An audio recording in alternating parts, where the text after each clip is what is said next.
Welcome back to the Connect Network TV. I'm your girl Stitches with my gal pal, Wendy Morales. Hey, Wendy. Hey, Stitches. So as you know, Wendy, a lot's going on for May. It's also celebrating National Small Business Month. So we are going to be joined by entrepreneur, master life coach, podcaster, best-selling author, all the things. She's here and she's going to be telling us how to go from self-sabotage to self-mastery. Please help us welcome you to the Connect fam, Juliana Page. Hi, Juliana. Hello. Welcome. Hi, Juliana. Hi there. How are you guys?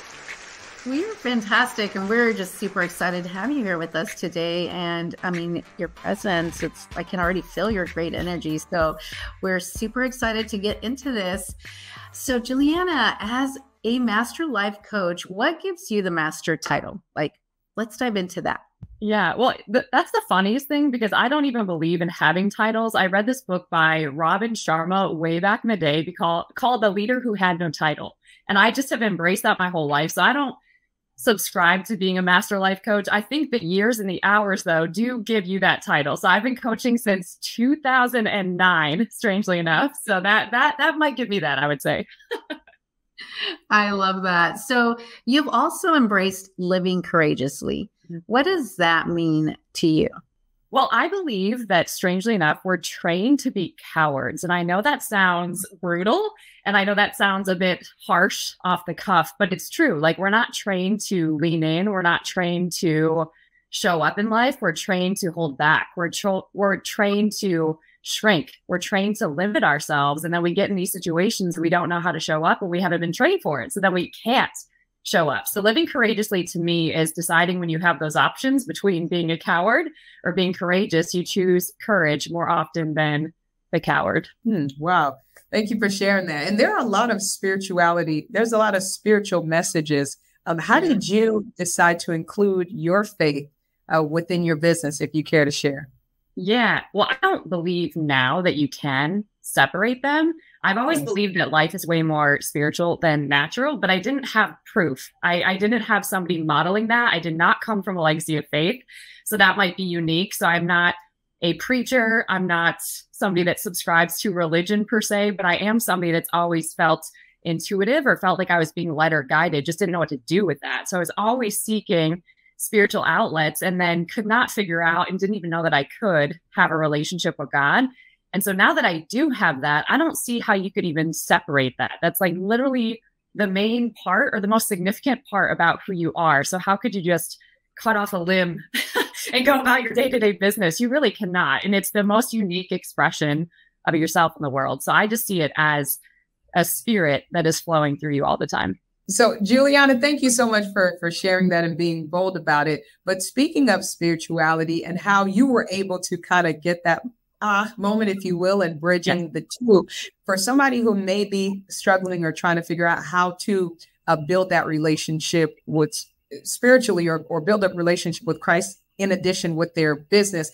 How did you go about doing that? And can you share with our listeners or watchers, our viewers, really? Yeah, I think I've had many pivotal life moments. And so there was one, I was on a thesis film shoot in graduate school and I broke both wrists. I literally broke both radial bones on that shoot. And it was because I ignored that still small voice. And so it was a painful lesson and learning curve, but it was literally the break that I needed at the time. And it was the first time that I heard this audible voice of God that sometimes people talk about, but it's rare that you ever hear that. Normally it's the still small voice or just an impression in the core of your being. So I knew not to deny this voice. And then several years later, I was in a relationship and I was invited to a church, which was not too abnormal. Maybe for a relationship that was abnormal, but I knew that there was something seriously wrong in this relationship. There was a level of darkness that I had never seen in my life. And it was quite scary. I didn't know at the time what that was. And I would find out later it's what's commonly talked about now, which is narcissistic personality disorder. But I had never seen that darkness in the soul before. And so I'm sitting in church next to this man, and I'm like, Lord, I am tired. I don't even know if you're real, but I can't keep going after things and keep pursuing things and feeling like I am blindsided or like I'm dropped. But I also know that there's probably a way that I partnered in this to get here. And so that's revealing to me that I don't know what love is. And if I don't know what love is, then I don't know the author. And if I don't know the author, then what am I going to do about it? So I had a meltdown, but it's the typical come to Jesus moment where you're like, I can't do life anymore. Like I'm kind of over that. I'm over being like the hard go-getter, high achiever, perfectionist, like all those things. Like I'm done on that. I want to make sure that I'm living this life that I'm on the planet to live. And that I need to know at this time also that you're real. Show me that you're real. That's literally the prayer. So that was me turning my life over to the Lord truly for the first time. And I wouldn't say that life got easier then, but it definitely got fiery. All of this good energy also turned into a podcast, right, Juliana? Yes. I love this title. Can you share more details about your God's Vibes podcast? What the God's Vibes podcast is, it used to be called Spirit-Filled Real Talk. So I'm like, you can hold the real talk if God's not in it. Like, I'm good on that. I don't need more real talk, but I do need straight talk from God. So it does have that. It's also based on biblical truth, but we take truth into real life areas. So a lot of times this is relational traumas. A lot of times these are business issues that we might encounter in our life, but real human issues so that you can actually apply truth to your life daily. Because it's not how many verses do you have memorized, it's how many are you living. So it's really about teaching people how to live the truth in their daily life. That's awesome. That is awesome. Cheers to you, Juliana. Just, I love you for free already. And this I'll take it. I want to ask you this. Why do you think your book resonates so well with other people? Yeah, I think we inherently want to be powerful, right? But again, we're not trained to be powerful. I believe it's actually Joyce Meyer that says you can be pitiful or powerful. You can't be both. And I'm like, true talk. Like, you're right. And I kind of feel pitiful, right? So I think it's a lot of these books are what is a powerful person and how do you live powerfully in your life? Like, we're trained to be independent, self-sufficient, and to sort of just rely on logic and reasoning and the wisdom of the world. But that puts you straight into sin and straight out of alignment with God, right? So that doesn't actually help you thrive in life. It's a straight shot to suffering. So to me, these books are how to be empowered, how to reclaim your spiritual authority, how to truly partner with God in your life, how to embrace the identity that you are literally an ambassador of heaven on the earth right now. What does that mean? How do you walk that out? And so again, I have a knack for simplifying complex truth, and I have a gift of wisdom on my life. So those are a lot of things that are interwoven in there. And then I have a crazy life story in general. So I like to joke that I'll just go first. I'll go first in being vulnerable. I'll go first in exposing myself, and you can use my story as a template. So tell us, as a master certified life coach, it's clear you cover so much. And what is the most common issue? I'm really curious to know that you deal with. Yeah.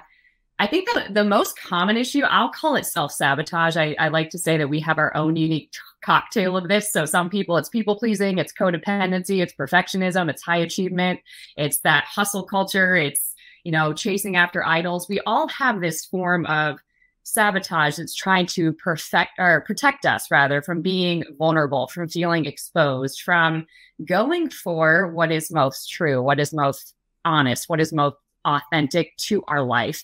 And so self-sabotage is a form of protection, and we think it's benefiting us, but it's not. It's sabotaging us and getting in the way. And do you think that, this is a little bit going, away from what I wanted to ask you, but do you think that a lot of that comes with social media? I definitely think that social media can increase that. For sure. But I think when you have that level of exposure, when you have that level of attention, when you have that level of platform, your life really is your platform. In all honesty, your life is your ministry, but we're not trained to steward it well. And so with all this attention, what happens is we are so externally focused and so externally driven that it's so easy to get swept up into that and easily distracted and kind of taken down all of these detours into the people pleasing or into fear, into insecurities or anxieties. And we're studying so many other examples of what we should be or what we have to be or what gets rewarded. And we're trying to morph and fit into that. We don't actually know who we are. So that's where that can make it worse for sure. Thank you for sharing that. And that really makes perfect sense to me. So we are super excited for you, your future, and obviously your next book. Yeah. Please tell us, tell our viewers, tell everyone how to connect with you for life coaching and this new program, and how can we all work with you? Yes. So julianapage.com is the hub of all the things. So when in doubt, just go there. And couragecode.org is also where the community that hosts all of the things that we do lives. And the life coach certification is really great. I had a prophetic word back in the day that I would be a coach of coaches, and I had no idea what that meant. Makes sense today, but I had no idea what that meant. It's truly about how you coach with God at the center. So that's what that certification will help you do.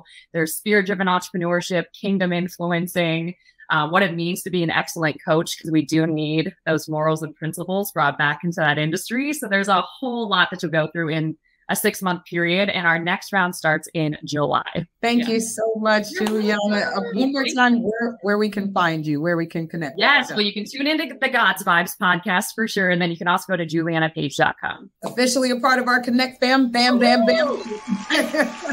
We don't clap, we tap. I got you.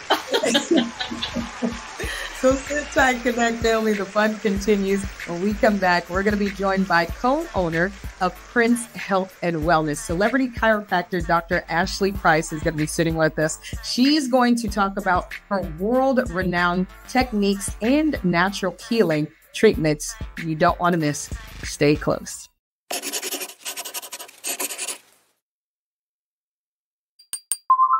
You're watching the Connect Network TV on the CW.